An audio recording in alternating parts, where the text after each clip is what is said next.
All right, welcome to question. I think we're doing 21. Yeah, question 21 of the AAMC preview practice exam. And not much else to say. Let us jump into it. All right, scenario 21. Your professor tells your class about a patient care team that went to great lengths to contact the family members of a deceased patient to obtain consent for organ donation. The patient had recently immigrated to the US, but the rest of the family stayed in their native country. After hearing the story, a classmate quietly tells you the care team wasted their time on an undocumented immigrant. All right, so what's the main problem here? Well, very clearly, right? Our classmate just made a very insensitive and discriminatory comment about undocumented immigrants. So we've seen this type of question before where, and I definitely don't have to say this, but I'm sure it's understood that there's just no room for such intolerance in the medical profession, right? This needs to be clearly addressed, and yeah, this is problematic. But this also reminds me of other questions. I think it was question 11 where we had a TA say something insensitive, and if you remember that in that question, it was very important to not only stop the TA from making these comments, but really get to the heart of why the comment was inappropriate and explain to the TA why the comment was inappropriate. And that was really important to reach a very effective answer. So, it seems like we have seen a similar type of scenario before. So, with the lessons of that scenario, let's jump into the first response here. Remind the classmate that the care team is responsible for the patient regardless of the patient's immigration status. All right, so, let's make our initial differentiation, right? Like we always do. And we can really take the second question. I think it fits the best here. If it doesn't work, we can go to the other ones, but just, the first for a first pass, let's see if the second question applies well. Are you taking steps to resolve or address the main problem? Well, here very clearly we are addressing our classmates' discriminatory comment, right? And we are addressing it very directly. And yeah, but although we are, and that's gonna make this a 3 and a 4, right? Because we're addressing the comment, we're taking steps to begin to deal with it, begin to deal with what our classmate just said. But it's really important to focus on, why was the comment that our classmate made, why was that wrong? Well, in part, it implied that the team shouldn't have cared for the patient, right? But more importantly, it implied that they shouldn't care for the patient because of their immigration status, right? And simply put, our response here, although we start to deal with the inappropriate comment, right? It doesn't address or correct the discrimination behind the comment that is posed by our classmate. Rather, it only discusses the responsibilities of the care team. And if you go to, how do we differentiate a 3 and a 4?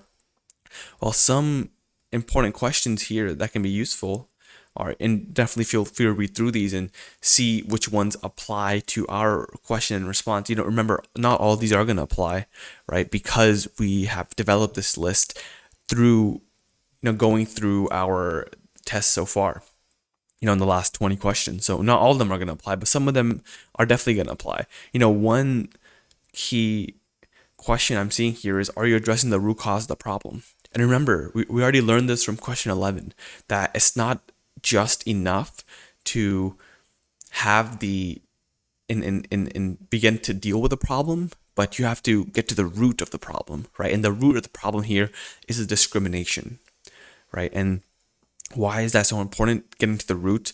Well, if you remember, the difference between a 3 and a 4. Here, let me go back to our 4-point scale here.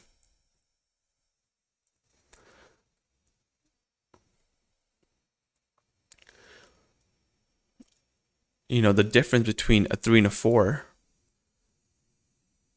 is that A 3 could help, but will not significantly improve the situation. But a 4 will significantly improve the situation, right? And when we get to the core of the problem, the root of the problem, and in this case, which is the discrimination, addressing that will have a greater chance to improve the situation and improve it to a higher degree, right? So for those reasons, and you can also look at this last bullet point here. Oh no, sorry. Not that one, but this second to last one is also really relevant. Are we offering a solution to the main problem? Well, the main problem here was the discriminatory nature of the comment, right? And because we're not addressing it, we're not addressing that portion, this is going to be a 3. All right. All right, hello. This is future me actually chiming in, and while I was editing this video, I realized I may not have been clear enough as to why this is a 3 response. So let's just clear that up really quick. So if you remember, after we triaged this response into a 3 and a 4, we said it was a 3 response because we did not address the root cause of the problem, which was the discriminatory nature of our classmate's comment.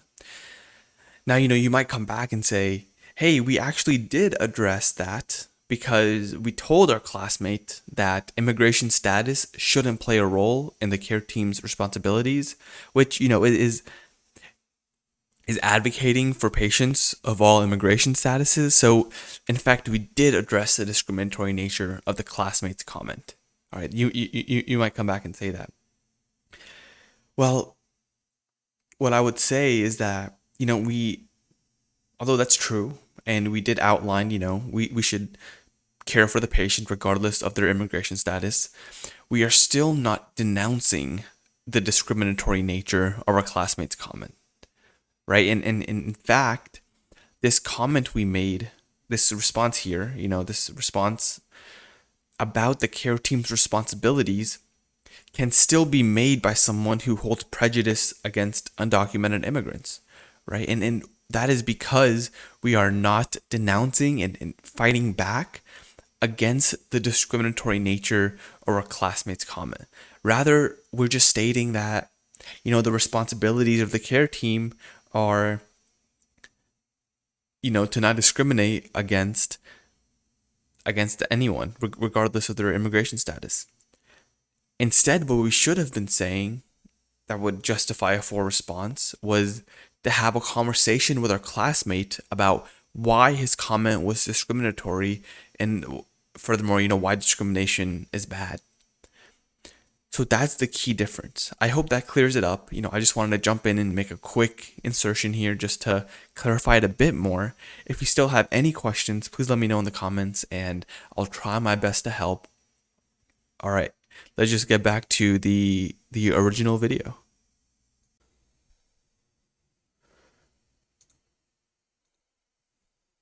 And it's good to, we're seeing similar themes from problems reemerge and kind of applying those lessons. It's going to be easier to apply those lessons when you've already seen them, right? And this is the idea. When you see them on the actual test, you'll be able to recognize how to differentiate these responses a little bit better. All right, 21.2. Ask your classmate to explain why they think the patient was an undocumented immigrant. Okay, so yeah, that is interesting. The professor never really said that they were an undocumented immigrant, right? So, maybe this is, I guess, some good things that this response is doing is it's trying to clarify the situation and it's opening the door for more conversation, which is often not a bad choice. But if you really look at it, we're not addressing the comment. We're not asking the classmate to stop making these comments, or, we're not addressing the why behind the comments. So because we're not really addressing the comment, but we're still kind of clarifying, opening the door for more conversation, I'm going to put this into a 2 or a 3, right? And, we got there because, it's important to ask, are you taking steps to address the main problem? We're somewhat addressing the problem, right? We're clarifying to a degree, opening the door for conversation, but not really addressing the problem. We're kind of in the middle. Okay, so differentiating between a 2 and a 3, well, we can ask a few things. 2 important questions that jump out to me is, are you offering a solution to the main problem? And remember, we already talked about a solution to the main problem includes addressing the comment. And clearly we're not addressing the comment here, right? Not even the discriminatory nature, but the comment itself. We're not doing anything to deal with and correct our classmate in any way. Also, what's the likelihood of causing a problem, right? You're not agreeing with your classmate and their discriminatory comment, but you're entertaining it at least.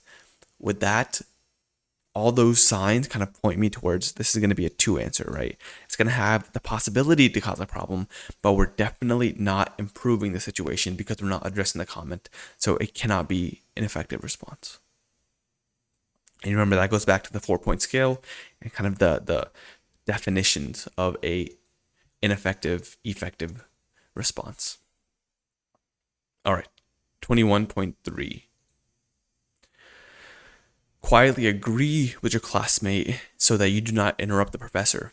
All right, so are we addressing the problem? Are we addressing the problem of our classmate making an insensitive comment? Interrupting the professor, not really that relevant, right? We have to ask, are you taking steps to address or resolve the main problem, right? That's how we're initially making our initial differentiation, and we're not doing that at all. We're not addressing the problem. In fact, we're agreeing with our classmate, right? And agreeing with someone who made a insensitive and discriminatory comment to this degree, well, what is that going to result in? If you look at our, differentiating a 1 and a 2 response, are we offering a solution to any kind? Are we recognizing there's an issue? Not really, right? Are there any overt consequences? Very clear overt consequences here because we're agreeing with our classmate and reinforcing these discriminatory ideas and problematic behaviors, right? That's going to be a very overt, consequential response. Consequential, reaction to our response. Are you being disrespectful, dismissive, or rude? Clearly, you were being very disrespectful to the patient, and all of these really, kind of make us pretty certain this is going to be a 1 answer, right? Agreeing with someone who said something this discriminatory, it's going to make the situation worse. And that's the, key differentiator, is how likely is it to make the situation worse. That's key to differentiating a 1 and a 2 response. All right. 21.4. Your classmate made an insensitive, tell your classmate you doubt the team would have done that if the patient was an undocumented immigrant. All right, so let's ask again. Are we taking steps to address or resolve the main problem, which is our classmate, making this comment? No, we're not, right? We're not taking any steps to resolve or address the main problem. In fact, similarly to the last question, we are agreeing with our classmate here that, and reinforcing this idea. We can go back to, our, how we differentiate, but we need to understand that if we reinforce these bad ideas, right? If we clearly are involved in this type of rhetoric that discriminates against immigrants and undocumented immigrants who are already, in a vulnerable place in our healthcare system, yeah, this is also going to be a 1 response, right? Going to cause problems, reinforce negative attitudes, and ultimately hurt patient care.